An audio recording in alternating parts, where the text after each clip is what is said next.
চকরিয়ায় পৃথক ঘটনায় মাতামুহুরী নদীতে ডুবে ৩ জনের প্রাণহানি হয়েছে।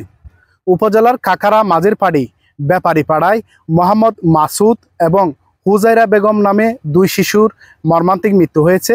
তারা সম্পর্কে আপন মামাতো ফুফাতো বোন।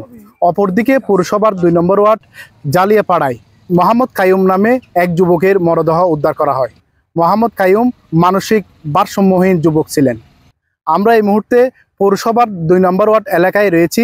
এখানে আমরা স্থানীয় মানুষকে দেখতে পাচ্ছি। এই ঘটনাটি কিভাবে ঘটেছে তাদের কাছ থেকে জানতে চাইব। কাইয়ুম নামে যে ছেলেটা পাওয়া গেছে, ওনার বাড়ি হচ্ছে কাহিরিয়াগুনা ৫ নম্বর ওয়ার্ডে।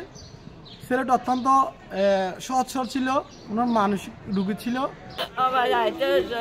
আজ বুধবার সকালে পৃথক জায়গায় এই ঘটনাগুলো ঘটে।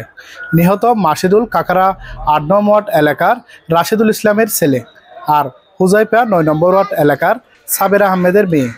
নিহতের পরিবার জানায় তারা নদীতে গোসল করতে যায়, পরে তাদের মৃত্যু হয়।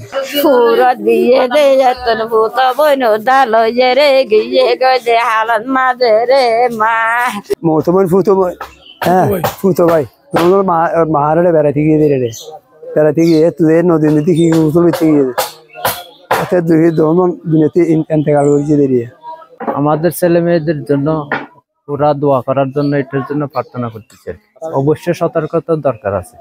আমরা চকরিয়া থানার ভারপ্রাপ্ত কর্মকর্তা মোহাম্মদ শফিকুল ইসলামের সাথে কথা বলেছি। তিনি ঘটনার সত্যতা নিশ্চিত করেন এবং জানিয়েছেন আইনগত বিষয় প্রক্রিয়াধীন। চকরিয়া থেকে সাইফুল ইসলাম সাইফ, TTN।